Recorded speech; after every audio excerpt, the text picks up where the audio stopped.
Bonjour frères et sœurs, c'est le prophète Paul Christ, serviteur de Dieu. Alors, ce message fait suite du coup aux autres messages que j'ai fait juste avant. Et on va parler aujourd'hui des esprits méchants. Alors, je vais reprendre le verset d'Éphésiens dont nous avons commencé la lecture. Revêtez-vous de toutes les armes de Dieu afin de pouvoir tenir ferme contre les ruses du diable, car nous n'avons pas à lutter contre la chair et le sang, donc nous n'avons pas à lutter de manière humaine, mais contre les dominations, contre les autorités, je l'ai expliqué dans un autre message, contre les princes de ce monde de ténèbres, je l'ai expliqué encore les principautés dans un autre message, et aujourd'hui c'est contre les esprits méchants dans les lieux célestes. C'est pourquoi prenez toutes les armes de Dieu afin de pouvoir résister dans le mauvais jour et tenir ferme après avoir tout surmonté. Alors juste pour faire un bref rappel de ce que j'avais dit, de ce qu'on avait pu voir par la grâce d'Élohim, c'était que l'apôtre Paul s'adresse donc à des chrétiens, à ceux-là qui sont baptisés d'eau, d'esprit, qui vivent vraiment dans la communion avec Christ, et pourtant il les exhorte à tenir ferme, à résister. Ça veut dire que c'était des chrétiens qui vivaient des jours qui étaient pas très heureux. C'était des chrétiens qui étaient persécutés, c'était des chrétiens qui étaient attaqués par le diable, littéralement. Donc il est possible qu'un chrétien soit attaqué par le diable. Il est possible qu'un chrétien vive des moments difficiles. Il est possible qu'un chrétien doive résister. Ça sous-entend qu'il doit y avoir un combat du chrétien. Ça sous-entend que c'est pas parce qu'on a accepté Jésus comme Seigneur et Sauveur que tout est fini, et que le principe du combat spirituel et de la délivrance doit être omniprésente dans notre vie de prière. Parce que s'il dit que le combat qu'on doit mener ne doit pas être fait avec la chair et le sang, donc littéralement avec le corps, on ne combat pas avec le corps face à ces autorités-là qui sont spirituelles, je l'ai expliqué dans mes messages, on ne peut les combattre que par la prière. Et bien entendu, combattre, c'est donner des coups, mais c'est aussi supporter, d'en recevoir. Les chrétiens qui pensent que je suis chrétien, donc Satan ne peut pas me toucher, ne peut pas me tenter, ne peut pas m'attaquer, c'est faux. La Bible dit que Jésus est allé jusqu'à saigner des linteaux de sang. Il a transpiré du sang de tentation. Si Satan n'a pas eu peur du Christ, il n'aura pas peur de nous. Mais nous, l'avantage que nous avons et l'avantage que Christ avait lorsqu'il était sur terre, c'est que nous combattons déjà dans la victoire. Nous devons avoir la foi et résister parce que le temps joue en notre faveur. Nous sommes non seulement avantagés, mais nous sommes déjà gagnants. Nous perdons uniquement si nous renonçons à Christ, si nous abandonnons la foi, et c'est bien de cela dont il est question, frères et sœurs.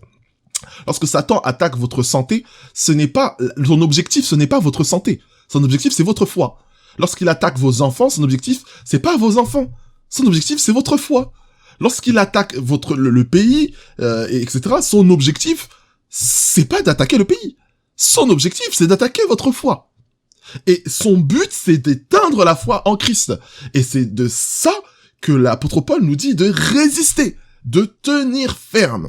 Donc nous avons expliqué les autorités, nous avons expliqué les princes de ce monde, qui sont des êtres spirituels, d'accord, liés à notre sang, généalogiquement parlant, liés au pays auquel on est, à la culture nationale, les princes de ce monde de ténèbres. Et aujourd'hui, nous allons parler des esprits méchants dans les lieux célestes. Parce que souvent, on a tendance à croire que les démons, que les esprits que nous devons combattre se trouvent sous la terre et sont déjà en enfer. Mais la Bible est très claire. Elle nous dit qu'il y a des mauvais esprits dans les cieux. En fait, quand on regarde Genèse 1, la Bible nous dit que Dieu créa les cieux et la terre. Il y a plusieurs ciels, en fait. Donc, il y a plusieurs, j'aime bien appeler ça, niveaux de réalité. Donc, il y a notre niveau de réalité à nous, c'est physique, c'est charnel, d'accord? Après, il y a d'autres couches de ciel dans lesquelles il y a des anges, etc., dans lesquelles il y a aussi des démons.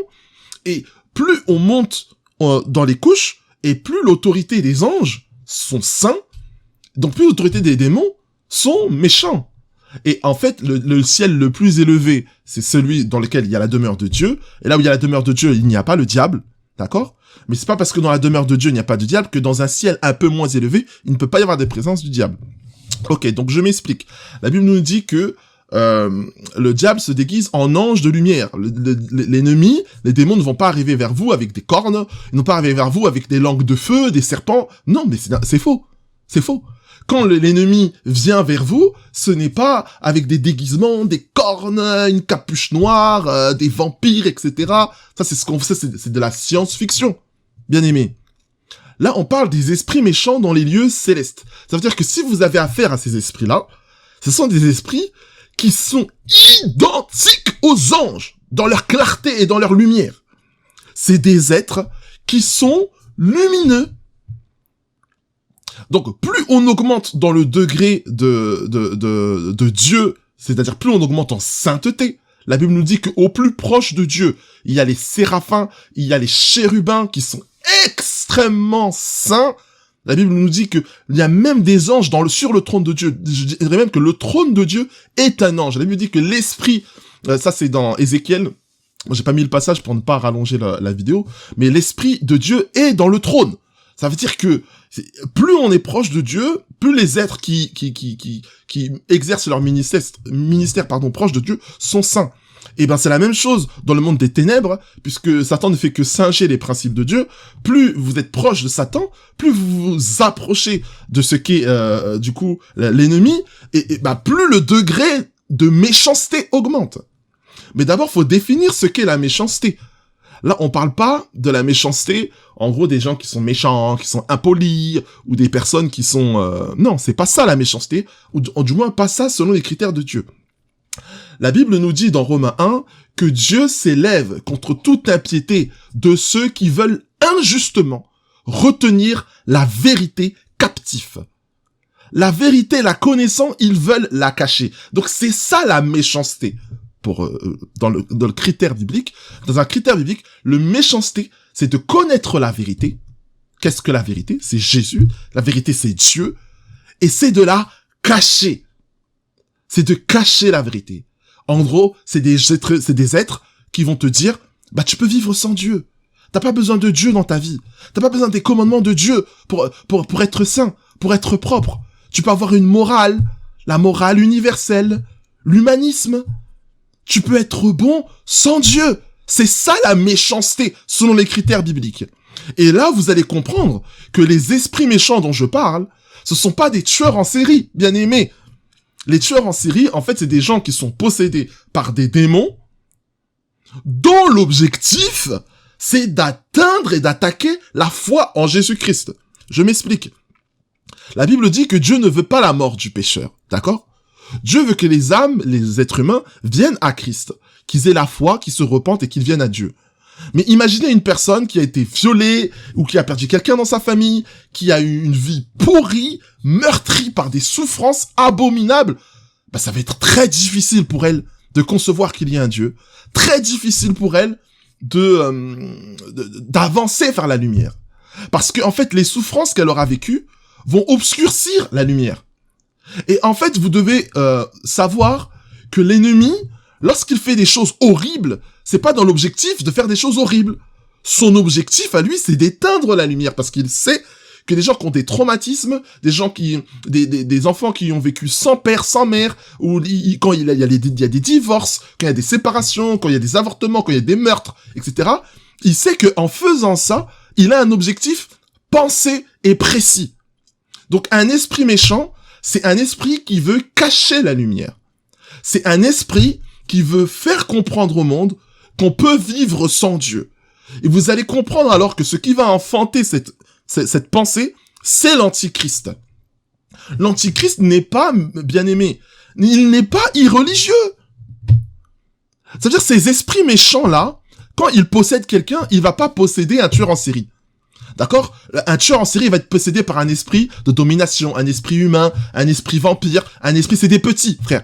Bien-aimés, les esprits méchants, ils vont posséder des hommes de Dieu.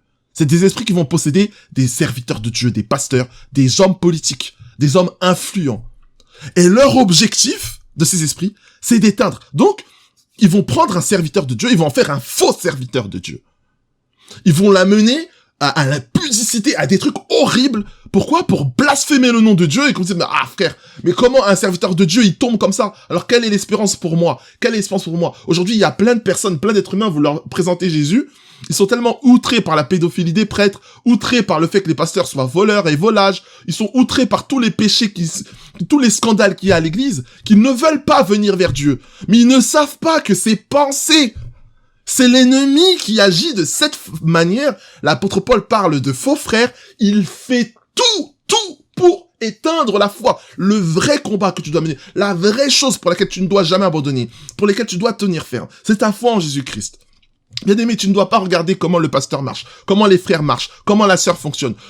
C'est ta propre communion avec Dieu. Jésus a dit, vers la fin des temps, il y aura des faux Christ, il y aura des faux bien-aimés.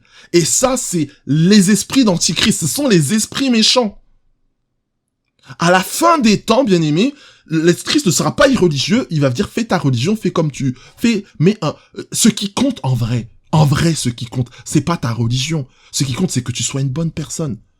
Voilà, tu peux être une bonne personne et être musulman, être une bonne personne et ne pas être croyant, être une bonne personne et être juif, une bonne personne et être chrétien. Tu peux aussi être une mauvaise personne et être chrétien, une mauvaise personne et être musulman. Et vous comprenez que tous ces faux frères, du coup, qui rentrent dans l'église, qui pour faire en sorte que le nom de Jésus-Christ soit blasphémé, ben, ces pensées, ce sont des esprits méchants, ce sont des êtres d'un niveau de méchanceté, et bien aimé, ces esprits-là, ils agissent pas sur une génération. C'est des esprits qui sont sur 10, 100 générations. Ils se disent que voilà, depuis 1000 ans, il faut qu'on fasse en sorte que l'antichrist y vienne. Ils ont des stratégies, ces pensées. On va créer tel ministère, on va créer telle religion, on va créer tel homme influent, on va lui donner des pouvoirs. La Bible nous parle qu'il y aura des êtres, des faux prophètes, des êtres qui auront des pouvoirs, qui auront des responsabilités. On va demander à tous les petits démons là de les obéir. Ils vont leur obéir. C'est-à-dire qu'ils feront des faux miracles, ils feront des choses extraordinaires, mais leur objectif, c'est de cacher la lumière, autrement dire, c'est d'obscurcir les desseins de Dieu, c'est d'éteindre l'œuvre de la croix en Christ, et c'est de faire dire que l'œuvre de la croix en Christ est fausse. C'est de faire dire que l'œuvre du Saint-Esprit n'existe pas. Il y a simplement de l'humanisme, la volonté propre de chaque individu. Ça, ce sont les esprits méchants. Bien aimé, la lutte contre les esprits méchants n'est pas individuelle. Ça veut dire que tu peux prier contre les autorités, tu peux prier contre les principautés pour ton pays, bien aimé, pour prier contre les esprits méchants là. Là, c'est l'affaire d'un ministère. Et j'entends d'une église locale. Pour empêcher que le plan de l'ennemi arrive, il faut entrer dans la dimension de l'église. Ce n'est plus une affaire individuelle. Pourquoi? Parce que comme je vous ai dit, c'est pensé sur plusieurs générations. Regardez la génération dans laquelle on vit. Autrefois, on était sur la lutte, voilà, les femmes doivent s'habiller décemment, la femme doit continuer à porter le voile, mais aujourd'hui, frères et sœurs, mais c'est-à-dire que moi, je porte ce message-là, je suis, comment dirais-je, vieillot d'un ancien temps, je sais pas. Il y a un basculement moral à un niveau. Avant, les dessins animés, bon voilà, on montrait un peu l'enfance. Aujourd'hui, on apprend la sexualité aux enfants. D'accord? Et si regardez notre génération avec les Instagram, les TikTok, vous voyez la nudité, les gens qui dansent dans l'impudicité, tout ça, à 13 ans, 12 ans. Bah, imaginez la prochaine génération. Mais bien, mais qu'est-ce que ça va donner? Est-ce que tu seras encore sur Terre? Est-ce que tu seras encore vivant? D'accord? Donc ces esprits méchants-là, ils ont pensé sur plusieurs siècles, sur plusieurs générations. Toi, sur ta seule sphère individuelle, tu peux pas combattre ça. C'est pour ça que la pensée de l'église est importante. La communauté. C'est pour ça que l'église de Méjon, ça ne peut pas fonctionner, bien, mais il faut des ministères pour combattre sur plusieurs générations des thèmes, des doctrines qui sont importantes dans la Bible. L'eschatologie, rappelez que Jésus-Christ revient. Rappelez la soumission de la femme envers son mari. Rappelez les responsabilités du mari envers sa femme, envers sa famille. Rappelez l'œuvre de la croix. Tenir ferme sur plusieurs générations. Faire en sorte que les pasteurs, ils puissent recevoir un bon enseignement, les futurs pasteurs, ils soient enseignés, ils puissent connaître les Écritures et la doctrine correctement. D'accord? Aujourd'hui, vous allez dans une église, les 5 ministères, il y a plus d'évangélistes, il y a plus de prophètes, il y a que le pasteur roi d'une assemblée. Bien aimé, c'était pas ça avant. Mais vous voyez bien que le glissement dans lequel on est. Or, si les choses ne sont pas restaurées, si l'œuvre de Christ n'est pas restaurée, selon les critères de la Bible. Je suis pas en train de vous parler de l'église locale dans laquelle vous allez, parce que très certainement, et c'est le problème, hein, dans toutes les dénominations, il y a des problèmes de doctrine. Il y a des problèmes de doctrine. Si on ne revient pas au fondement des Écritures, de la Torah, de la Bible, de l'œuvre de la croix, de la prédication, du fondement des apôtres, bien aimé, d'ici 2 ou 3 générations, c'est fini, ça sera perdu. Parce que ces esprits méchants-là, ils savent que, ah bon, là, il y a tel frère qui croit en Jésus, ah, lui, il nous dérange un peu. Mais comme on peut rien faire contre lui, on va attaquer ses enfants. Et même si ces enfants, on n'arrive pas à leur faire éteindre la foi, on va leur faire réfléchir sur les genres.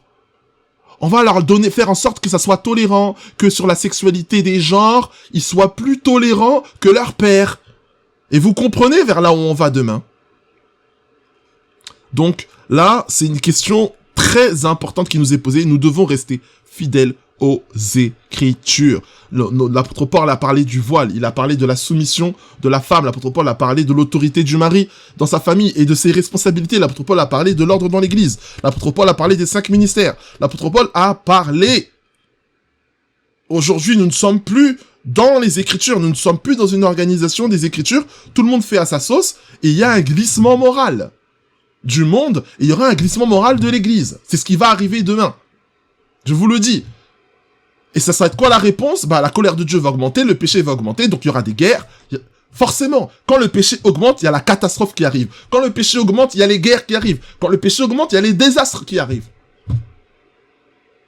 Donc, c'est la responsabilité de chaque croyant d'être fidèle à sa propre vie dans les Écritures. Et j'exhorte à tous les hommes de Dieu, à tous les responsables des ministères, de revenir aux Écritures et à la sainte doctrine de la Bible. Je ne vais pas les rappeler dans un seul message, il suffit simplement de lire sa Bible, à défaut de pouvoir comprendre, bah au moins d'être assez humble pour entendre lorsqu'un frère, lorsqu'un prédicateur vient pour vous enseigner selon la véritable voie des Écritures, comme ce fut le cas de Apollos, puisque la Bible nous dit dans Actes que Apollos, bien qu'il était un bon prédicateur, il y avait des points de doctrine, notamment sur le Saint-Esprit, sur lesquels il n'était pas aligné.